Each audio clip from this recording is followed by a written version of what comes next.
Hello, everyone. Welcome again to another Teacher Joseph podcast.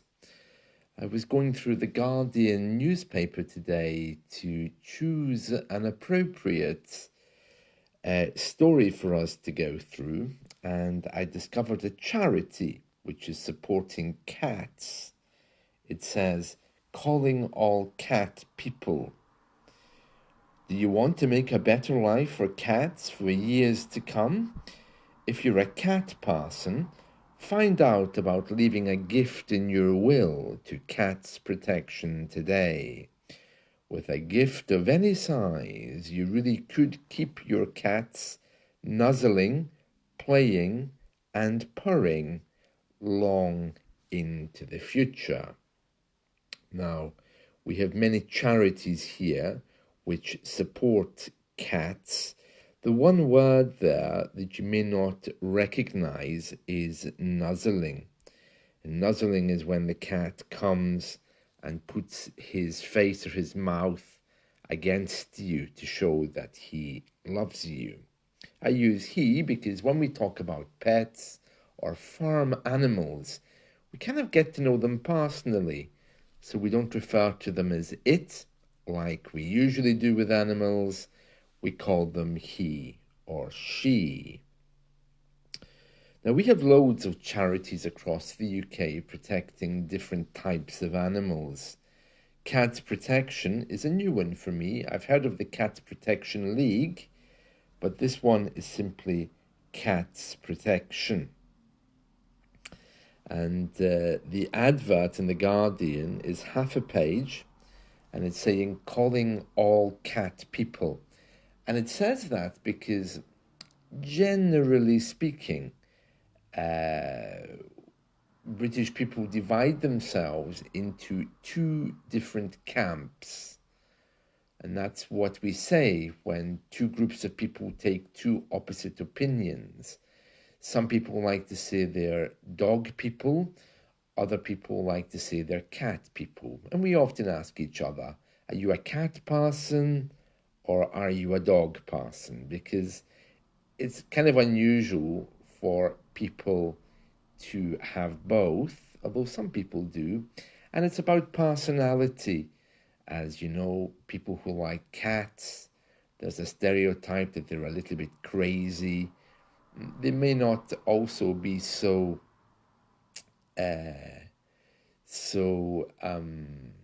sure that they want a perfect house, because cats love to destroy furniture.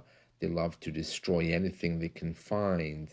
So someone who's very house proud, that means someone who loves to have the best sofa, loves to have the curtains looking great, they might not be cat people. My mother, for example, was very house proud, and she certainly wasn't a cat person because she didn't have the patience to tolerate anything which destroyed her beautiful work. Her housework of cleaning and everything else. So she was very much a dog person. For me, I'm probably more of a cat person these days because I love the emotions of cats and how they behave. But I'm just well aware that my family weren't. In fact, they hated cats, which is really, really sad. Anyway, it says calling all cat people. You need to be very careful with this because you can't say catty people. We discussed that yesterday, what catty means. Cat people in this case, it's not an adjective. It's not people who look like cats. It's just saying, are you a person who likes cats? Are you a cat person or a dog person? That phrase can also be changed. Are you a people person? Do you prefer your own company? Are you a dog person, cat person? Are you a people person? We ask these questions all the time, and I'm sure there's other words you can use as well. Are you a train person? Are you a bus person? That would be less common, but where you have a choice to use two things or to like two things, you can just insert the word and then add person. Right, so we're going to continue reading this little advert here. It says, request your free copy of our booklet today. Simply complete and return this form to Free Post, Cat Protection. No postage required. And then it has a barcode for you to scan. And of course, the headline says, find out about gifts in wills to Cat Protection. So once you die, you leave a will, and the will is there to list who you want to get your stuff once you die. Okay, so as you know, if you own a house, when you go to the bank, they require you to make a will so that the bank knows who gets the house once you die.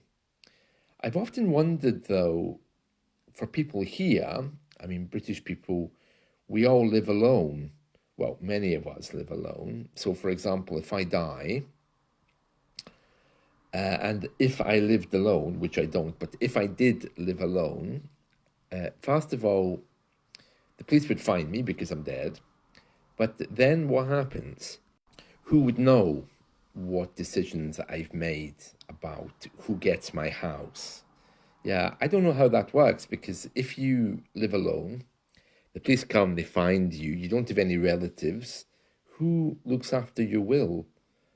I don't know how all that works. So the way we operate in British society, doing things completely alone, makes me a little bit worried. It's like if you die and you pay all your bills by direct debit, no one's going to find you. We have an increasing number of cases here of people who die and nobody knows that they're dead. It's only the smell of a decomposing body which sometimes leads people to find out there's a problem. Some people have been dead for years in their own homes and nobody knows. It's really a very, very sad thing.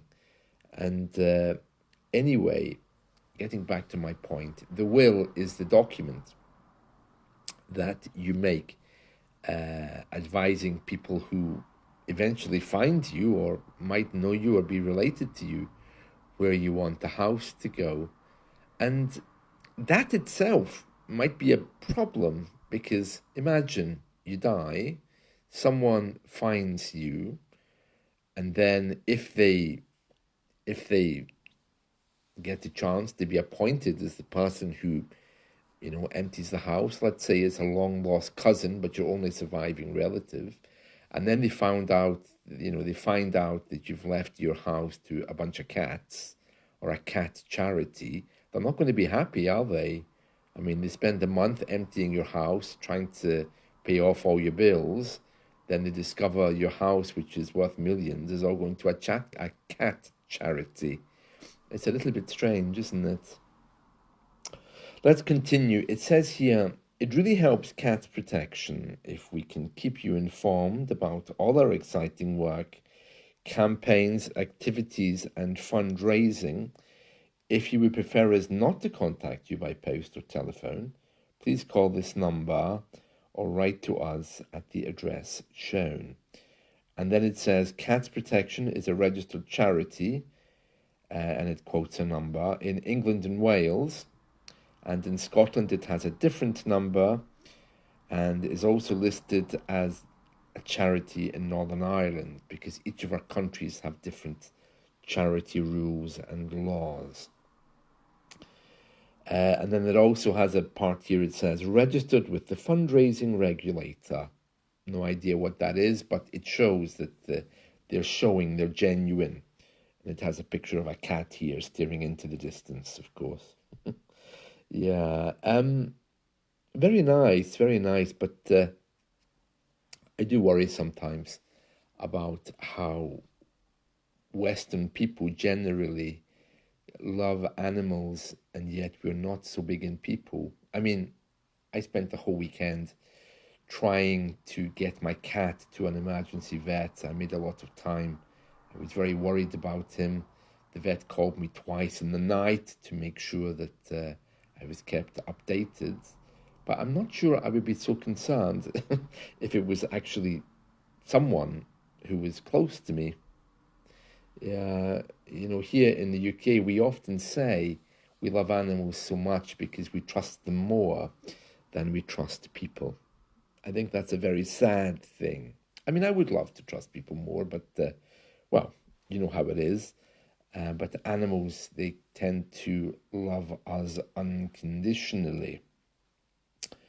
I'm not sure about my little cat. I think the way he just ignores me sometimes makes me wonder how much he understands about how we perceive behaviors. But it's very interesting, isn't it? Yeah, so that's a charity, Cats Protection.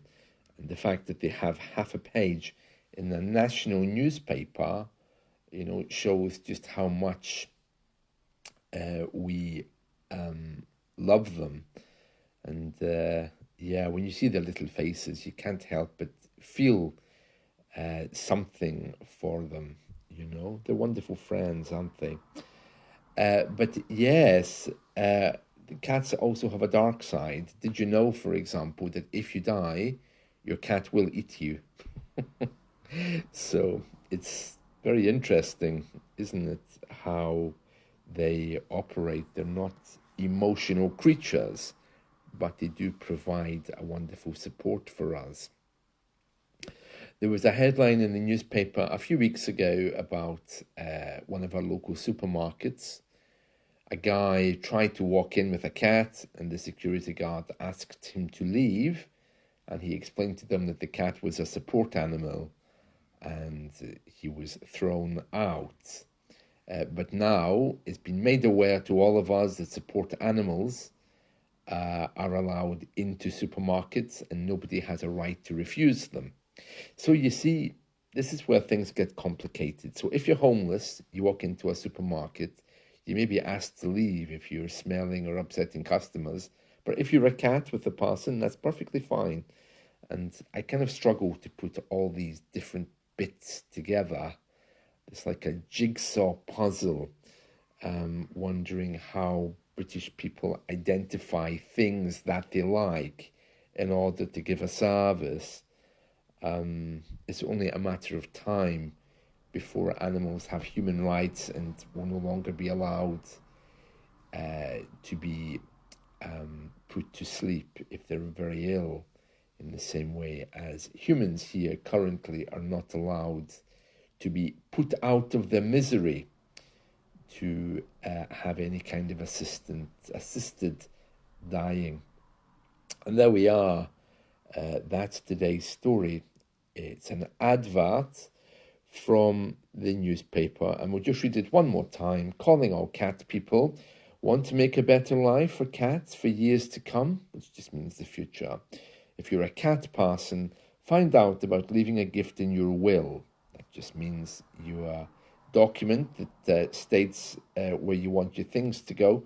To Cat Protection today. With a gift of any size, you really could keep cats nuzzling, playing, and purring. Purring is that noise they make long into the future. Yeah, David Cameron, when he was our Prime Minister, he once said that our Queen purred at him. He said that he made a remark about Scottish independence, and he was reprimanded by the royal house and by the government, and he had to give a public apology for saying that the Queen purred. It was a bit of a strange thing to say. I mean, I can't imagine our Queen purring the way a cat does. I can imagine her sitting there with gin, but I can't imagine her making a cat noise. It was a very odd thing to say, but I think he was just trying to say that she was happy with a comment that he'd made. It's a strange thing to say. I'd never describe someone as purring, I have to say, but I think he was just trying to be artistic. Right, that's it from me today. So I hope you've enjoyed this, and let's talk again soon. See you. Take care. Bye.